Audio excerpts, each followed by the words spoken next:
Então vamos começar esse episódio do Conexões Linguísticas falando de expressões do português e do inglês e de tradução. Como é que a tradução pode ser uma armadilha, né?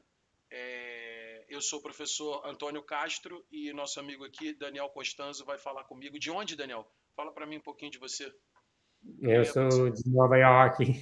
De Nova Eu York. sou um dos seus alunos há 5 anos, mais ou menos, eu não sei. Sim. E, vamos lá. O que você quer saber em inglês? Você quer saber alguma coisa em inglês? Por exemplo, quando a gente fala essa questão, as conexões do inglês e do português, e aí pensando na tradução, quando eu penso em tomar uma decisão, como eu falo em tomar uma decisão, como é que eu falo isso no inglês? Em inglês a gente fala make a decision.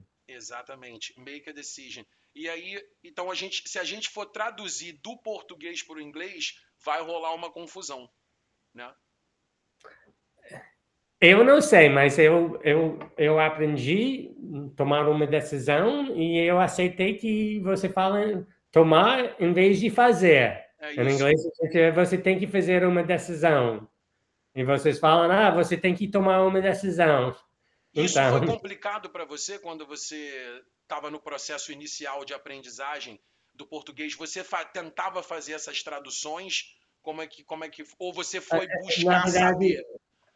Quando eu falo, normalmente eu traduzo do jeito que a gente fala em inglês, até uma pessoa me corrige e até a pessoa me corrija, né? Até que a pessoa me corrija. Até uma pessoa me corrija e eu aceito. Eu não tenho muito resistência. Então, isso. Se vocês falarem, isso é preposições, às vezes, você aprende alguma coisa de alguém em inglês, não com alguém. Exato. Então, tudo bem, eu aprendi isso com você, tudo bem, eu aceito bem rápido, porque só é diferente. Só é diferente eu não criar uma discussão sobre isso. É com? Tudo bem, com. Então, eu aprendo com você. Boa. Eu faço aulas com você. Na verdade, a gente fala isso. I take lessons. I take lessons from him. He gives me lessons. Ele me dá aulas, né? Ele me dá aulas. Mas em vez de, não, a gente faz aulas juntos. Em inglês, a gente não fala, we take lessons together. A gente faz aulas juntos. We make aulas, we make lessons together. Não rola. Mas aí tem umas pessoas que dizem que a escolha dos verbos tem a ver com a cultura. A gente já conversou um pouco sobre isso, que existe uma decisão. Eu acho que não tem nada a ver com isso. Eu acho que não é. Eu acho que não é importante. Você acha que é aleatório? Você acha que é aleatório? Né? A palavra aleatório, random, né? Você acha que a escolha das palavras não tem a ver com essa questão cultural? É aleatório? Eu acho que sim, mas às vezes você pode entender um pouquinho sobre a sua língua também, que às vezes o verbo tem mais do que um significado e em português os brasileiros ou os portugueses eles pegaram alguma coisa de como você fala, latim, eu não sei. Do latim. Do latim, e eles traduziram isso diferente, alguma coisa assim, mas faz sentido. I learned that with him. Mas, na verdade, em inglês, a gente não pensa assim em inglês. Eu acho que é o jeito que você pensa na língua. Mas, às vezes, é a mesma coisa. Você faz um bolo. Você faz um bolo. We make a cake também. Também. A gente não faz perguntas, mas a gente faz. We make questions também, mas a gente não fala assim. Sim. Eu estou fazendo.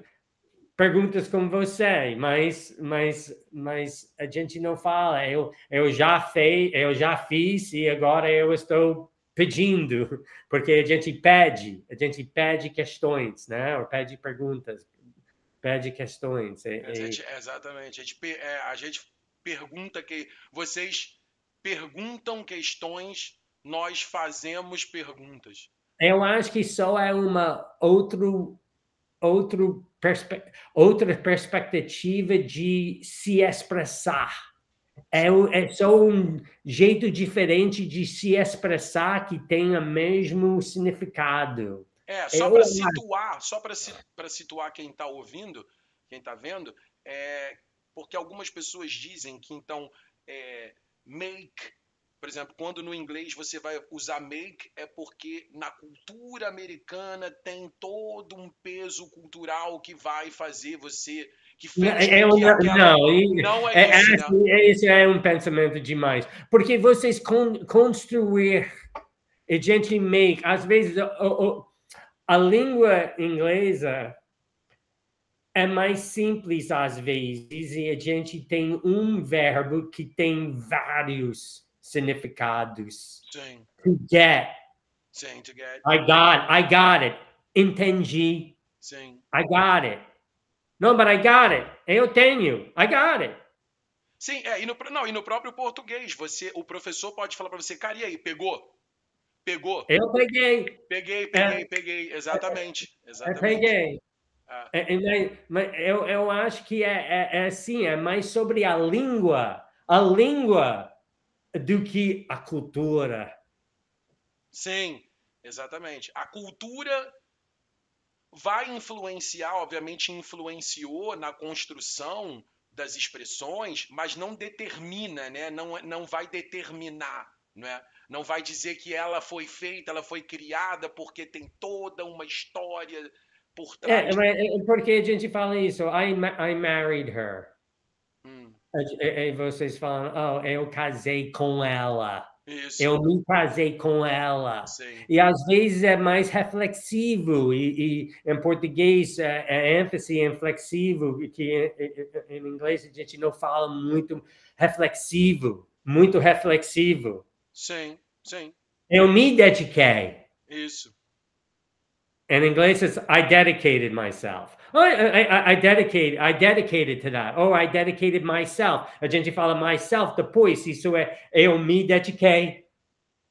Exatamente. A gente só coloca myself no final. Sim. Eu acho que é mais o jeito que a língua funciona. Eu não sei, por algum motivo, as pessoas têm essa necessidade de criar essas separações de cultura e fala que é porque os brasileiros são assim, os americanos são assim, e às vezes eles estão falando que os brasileiros falam isso porque eles são melhores, ou os brasileiros expressam assim porque eles são piores. Alguma coisa assim, sempre tem que ter um julgamento. Eu não sei exatamente porque tem que ter isso.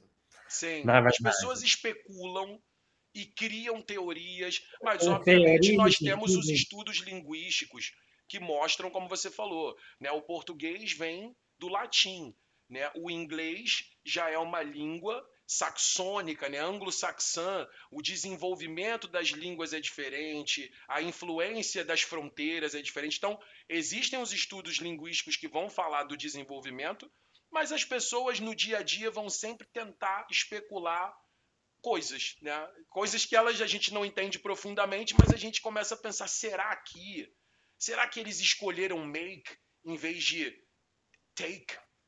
Porque na cultura dos americanos, que é protestante bastante, né? O trabalho é mais importante, e aí você make uma coisa. As pessoas vão especulando, né? Mas, e eu acho que a liberdade de especular é legal, você brincar com a possibilidade, mas levar isso a sério, a risca, aí a gente já tem que ter estudo científico para dizer, né? Mas para mim é interessante obstante, só para olhar para a língua, o jeito que você se expressa, o jeito que você fala. Por exemplo, vocês convidam uma pessoa para sair. Isso. We ask someone to go out. A gente convida, convida ela. a gente invite. Convida ela para sair com a gente. Sim. Ask her to go out with us. Só é diferente. Isso é uma cultura, cultura. O brasileiro é mais educado e ele pede para convidar ela. Eu acho que é mesquinho. Pode ser. Eu acho que é mesquinho. Na verdade, isso tira o foco do assunto. O assunto é aprender a língua. Isso é a grande questão. Que as pessoas se expressem na língua do jeito que eles se expressam, com o vocabulário que eles usam, com os verbos que eles usam. Isso. E aceitar, como você falou. Mas eu acho que isso é interessante ou bastante. Eu não preciso pensar mais profundo nisso. Exatamente. Mas, por exemplo, a gente falou uma vez de fazer por merecer e to deserve it. É interessante, mas uma pessoa vai falar que o brasileiro ele não quer trabalhar, então ele quer merecer sem fazer. Mas você falou sobre a questão do to deserve com uma ideia de que quando você deserve é porque você earned, né? Exatamente. Esse é o entendimento no inglês, né? Isso é entendimento no inglês, mas também todo mundo tem os mesmos direitos. Você nasce com direitos que todo mundo merece. E você tem inalienable rights. É um direito. Direitos você vai ser, inalienável. Exatamente. Então, a gente tem isso também. Você não tem que ganhar isso, você não tem que merecer isso. Sim. Você não tem que fazer para merecer, e você já merece. Mas na verdade, você só tem os mesmos direitos. Você tem direito de ir para a escola. Eu tenho direito de ir para a escola. O que nós fazemos na escola vai determinar se eu tivesse feito alguma coisa para merecer, ou você tivesse feito alguma coisa para merecer. Você está me entendendo? Mas a gente tem o mesmo direito. Eu tenho direito para a saúde. Sim. Mas também eu posso comer porcaria, né? Porcaria. E eu não vou fazer para merecer boa saúde, né? Sim, exatamente. Sim, você tem o direito à saúde, mas não está fazendo por merecer uma vida saudável. Exatamente, mas a gente tem os mesmos direitos. Sim. Então, mas é isso. No inglês, então, quando você deserve, é porque você já faz por merecer. Você faz por merecer. Exatamente. Mas provavelmente tem uma pessoa que vai discutir isso comigo, uma americana que pode discutir isso comigo, mas é uma coisa que você, em inglês a gente fala earned, você ganhou isso. Você acha que earned fez por merecer. O que ganhou. Em inglês a gente estava falando de to win, que é diferente de win, né? Win e earn. Exatamente. Mas só falando sobre isso é uma coisa boa, porque agora eu entendo muito melhor o que é earned. Earned fez por merecer. Porque earned no passado. Sim. I earned it. Sim. Eu fiz por merecer. Mas eu fiz por merecer. Exato. Recebi esse dinheiro porque eu fiz por merecer. Exatamente. E às vezes você recebe sem fazer por merecer. Como a gente falou que é o caso da loteria. Que na loteria você não earn nenhum dinheiro, você win. Sorte, família. Isso. Às vezes o governo dá uma coisa para você que você não fez por merecer. Exatamente. A questão da herança, ou isso, né? Quando você recebe um dinheiro do governo da herança, você won ou você earned, ou você... como é que seria no inglês isso? Herdou. Ah, ok. Eu herdei esse dinheiro. No inglês também. Exatamente. Ok. E como é que a gente vai falar herdei? Inherited. Herdei. Inherited? Não. I inherited. Yeah. Yes, I inherited the money from de um parente, né? I inherited this money from my mother. Isso, From. como no português também, da minha mãe. Eu Da herdei do. a mesma coisa. A mesma Ok. preposição. O mesmo proposição. A mesma preposição. Preposição. Preposição. O que eu sempre gostei do inglês, uma coisa que eu sempre me pegou, é a ideia de throw a party. Throw a Porque party. que Dá uma festa. exato. Mas o É. verbo to throw é Jogar. arremessar, não é? E aí É. eu ficava pensando, né? Porque a gente vai fazendo essas conexões para tentar lembrar. É um método mnemônico, né? Você, para lembrar de expressões ou coisas fixas, você tenta fazer conexões. E eu ficava É. pensando, cara, como é que eu vou lembrar que party? Você Vamos jogar throw. uma festa. Vamos, exatamente. É isso. E aí você começa a Mas tentar a gente fala isso também. Let's put on a party. to put on. Yeah, we put on a party. We put on a really good party. Ah, ok. We put on a really good. Oh, uma coisa sobre party is like, em inglês, quando a party é incrível. É Hum, muita coisa estava acontecendo e tem muitas besteiras e coisas e tudo. sim, sim. It was a blowout. It was a blowout. It was a blowout. A blow, It was a blowout. Yeah, it was a blowout. Oh, it was a blowout. tipo uma explosão, uma. Explosão. Foi uma Foi uma explosão. explosão. It was a blowout. It was a blowout party. Ah, ok. Porque uma vez meu amigo falou para mim, Daniel, eu lembro quando a gente era mais jovem e os seus pais não estavam na casa. Eu falei, você deu uma festa, uma festão, e eu estava com essa mulher, com o Joe Conley, juntos no quarto dos seus pais, e eu perguntei, os meus pais estavam lá?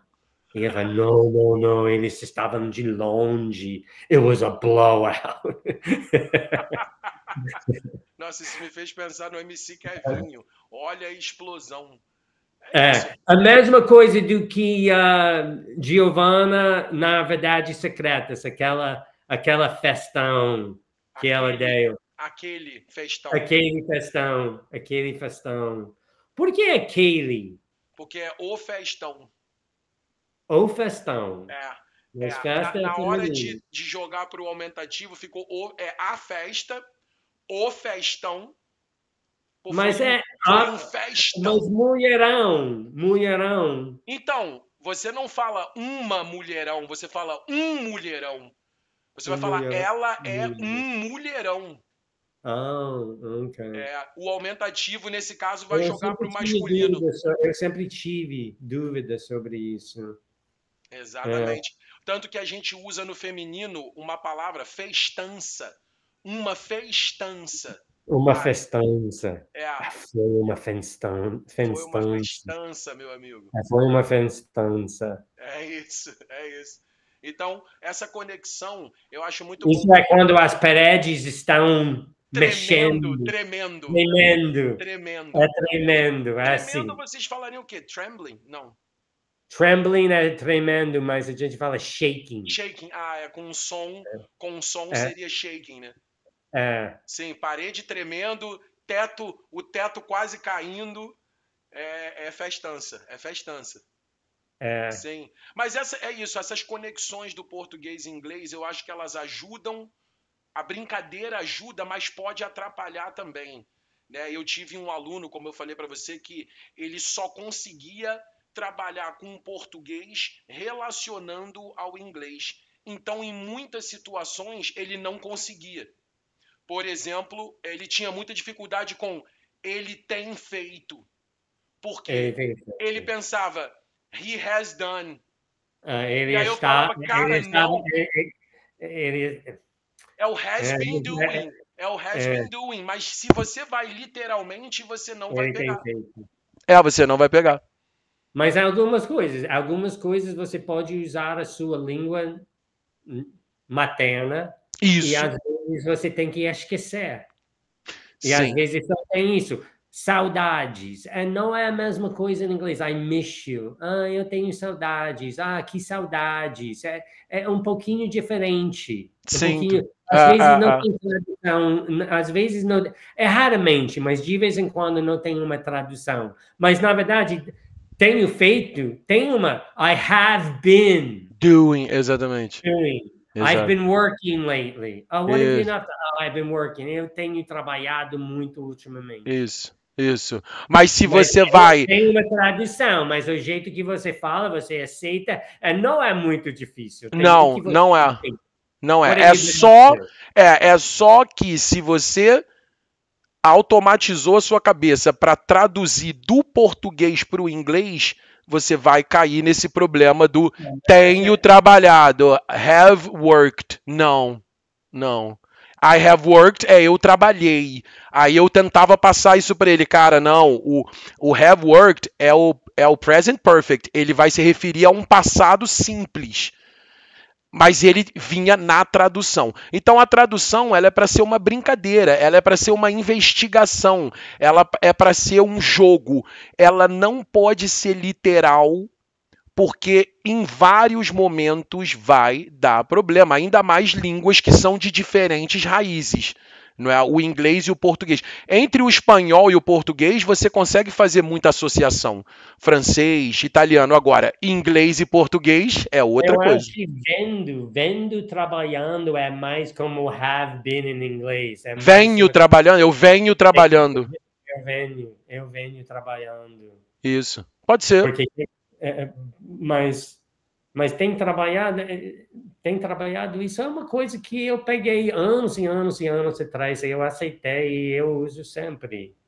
O trabalhando é legal porque ele tem o gerúndio que ajuda quando você traduz para o I have been working, e aí você trabalhar o venho trabalhando, talvez essa conexão ajude. Não, mas o que é mais difícil é quando a pessoa pergunta para você, há quanto tempo você está aqui? Há quanto tempo?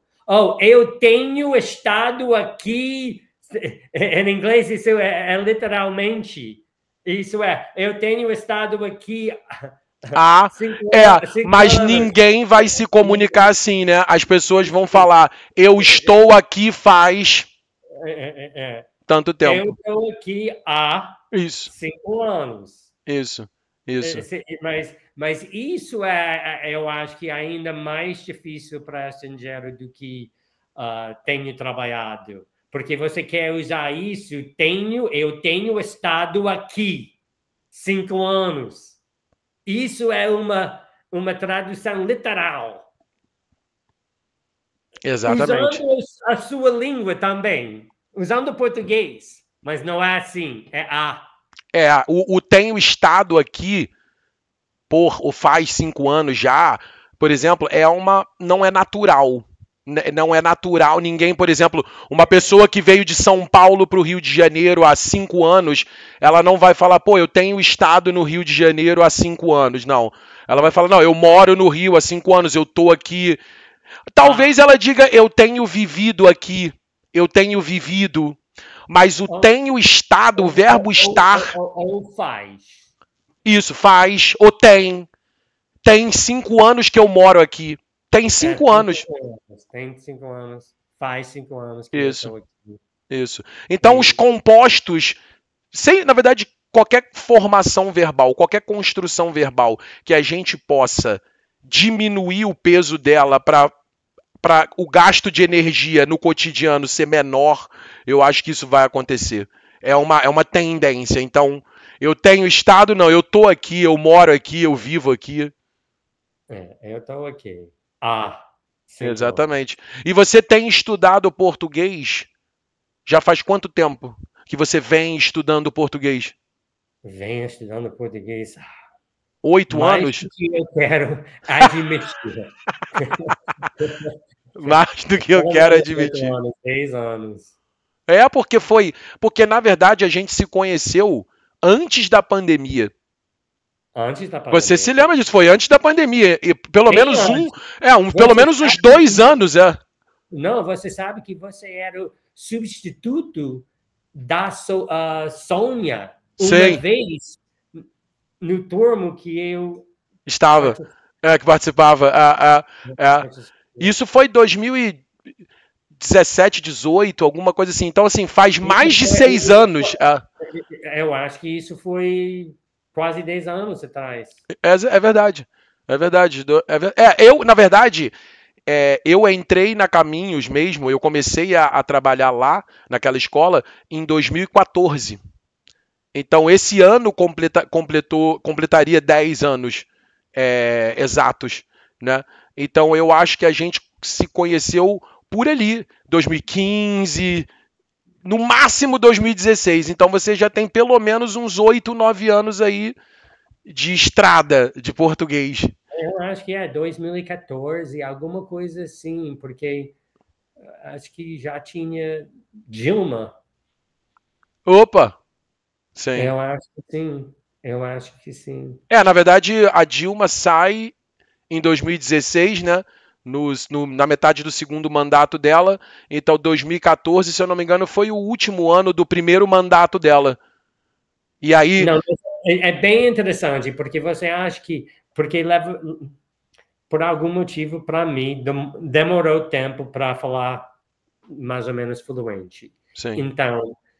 Então, mas no início você não quer admitir quanto tempo você está estudando, mas é uma coisa que as pessoas têm que... É um processo para o resto da vida. É um processo para o resto da vida, porque quanto mais você aprende, mais você entende que você não sabe.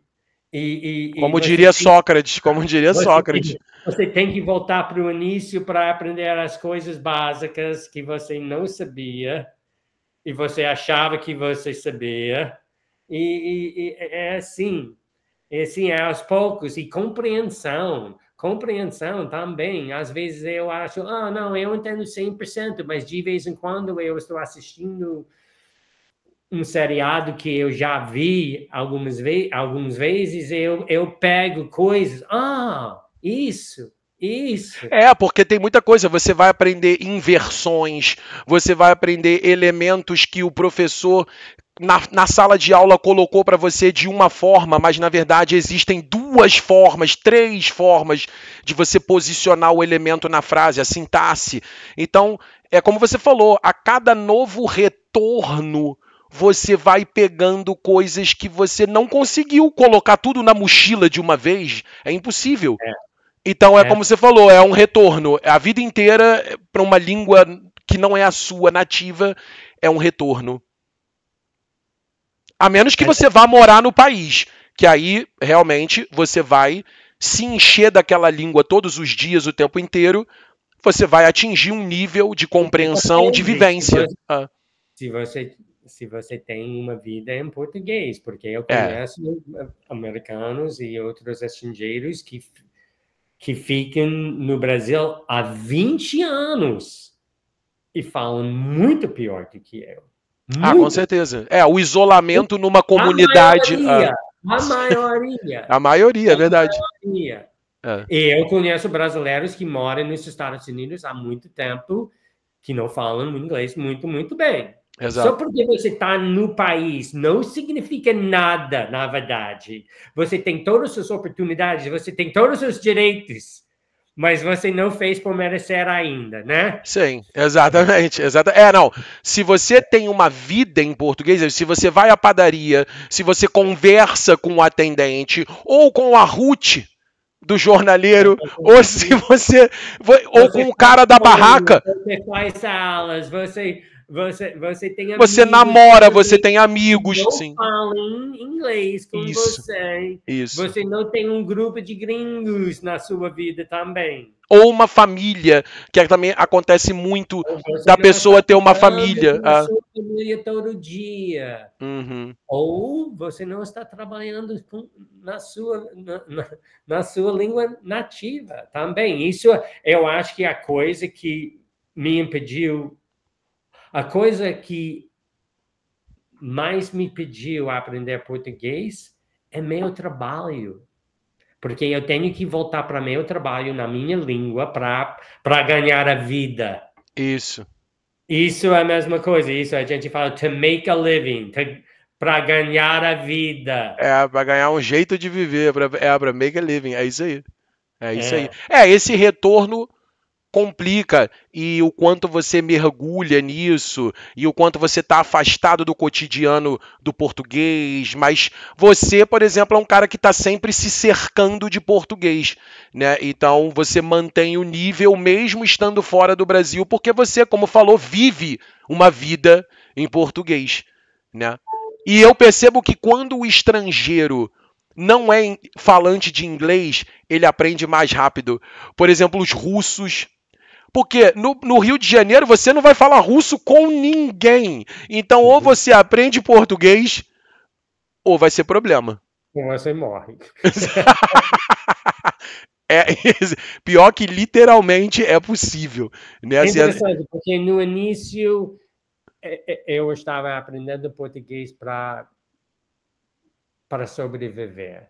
Uhum. E depois de algum tempo eu acabei gostando do processo. Eu adoro português, eu gosto de aprender, eu gosto dessas coisas. Vocês falam assim, a gente fala assim, eu gosto disso. E eu acho que é muito importante. É uma coisa que você não pode se esforçar isso em você. Não pode forçar, não pode forçar. Não pode se forçar. Não pode se forçar. Você tem que gostar. Sim. Você tem que...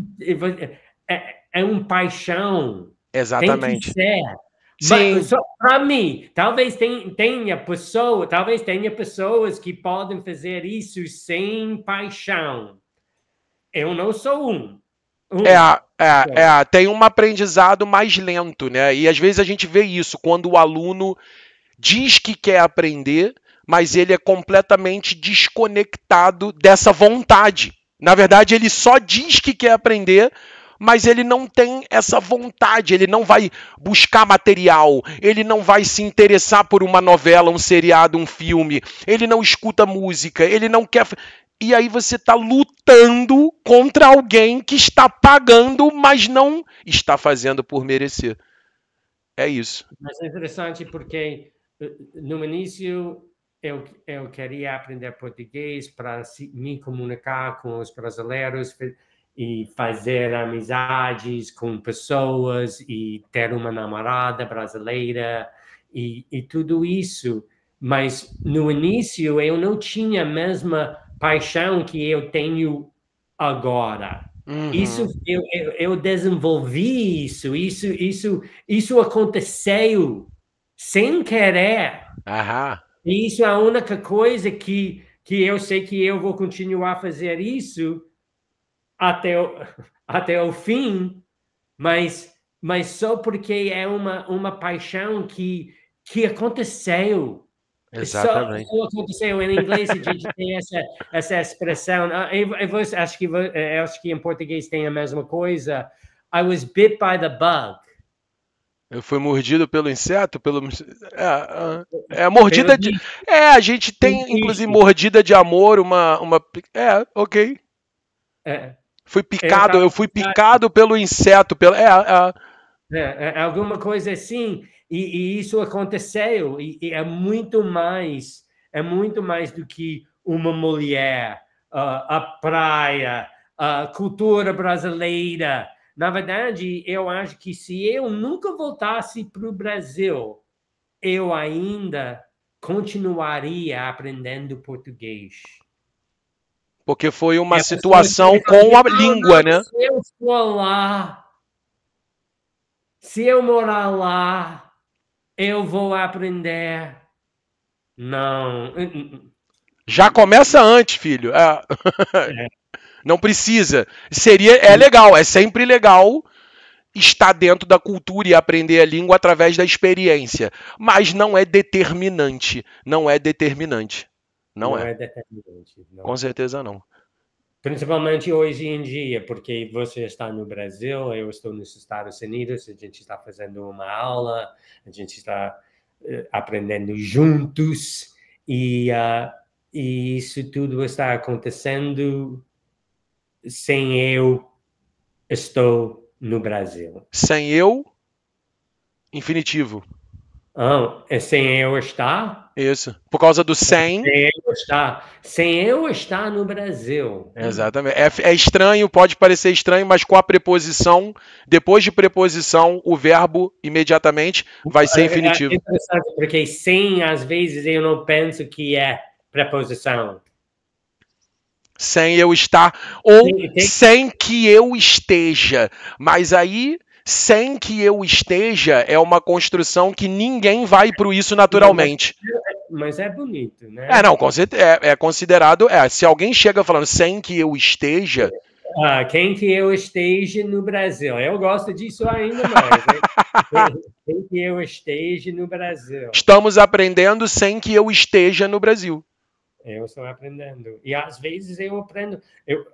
A minha meta sempre é isso. Quando eu volto para os Estados Unidos, eu quero aprender e voltar para o Brasil falando português melhor do que quando eu tinha embora. Quando eu fui. Quando eu fui embora do Brasil. Isso. Sim. Isso é a minha meta. Sim. Sempre. Não, e com certeza vai, com certeza vai. Esse trabalho que a gente está fazendo com as frases simples de comandos no passado, seguido de pronome e um outro verbo, eu acho que isso já vai mudar a sua relação com as pessoas aqui quando você chegar. Pelo que você estava falando mesmo, né? Você agora não vai mais ter dúvida, porque o Antônio disse que vinha pra praia. Você já não vai ficar, o Antônio disse que vinha, ou que viesse, ou que viria.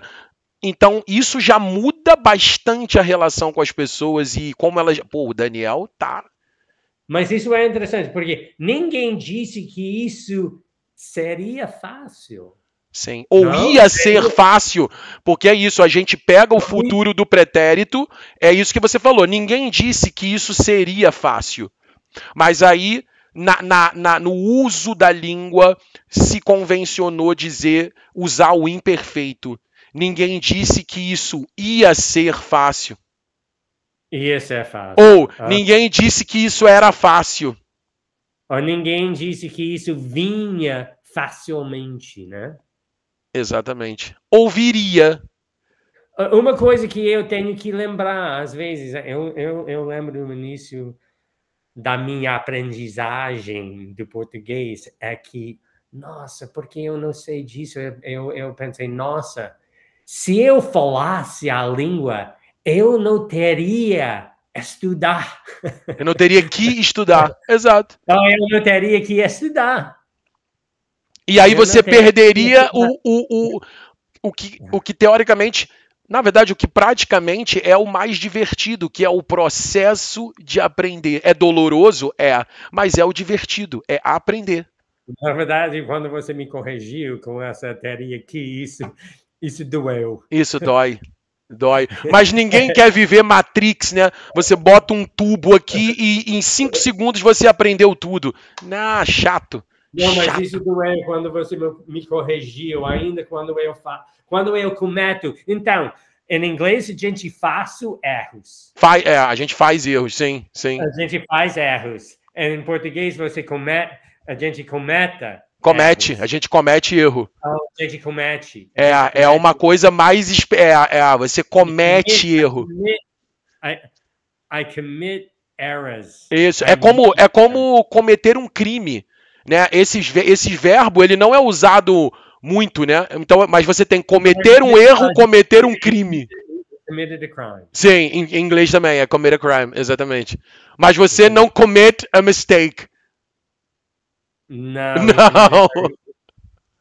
Não, você make a mistake, né? É isso. É mais tranquilo. Me parece mais tranquilo make a mistake do que cometer um erro. Sim, mas é a mesma coisa, mas só é... Mas só é brincadeira com a língua, exatamente. É só a minha ideia aqui, brincando. Pô, no português a gente comete erro. No inglês eles make mistake. Uma coisa boa é que as diferenças entre as duas línguas podem ser chaves para lembrar o jeito que você fala. Exato. Em as duas línguas. Exatamente, exatamente. Você está relacionando, você está criando relações. O que não pode... É muito importante. Isso. O que não pode é criar a relação da tradução literal. Essa é uma relação que vai dar problema. As outras que você vai fazer são da sua criatividade. É como você falou, é como você aprende.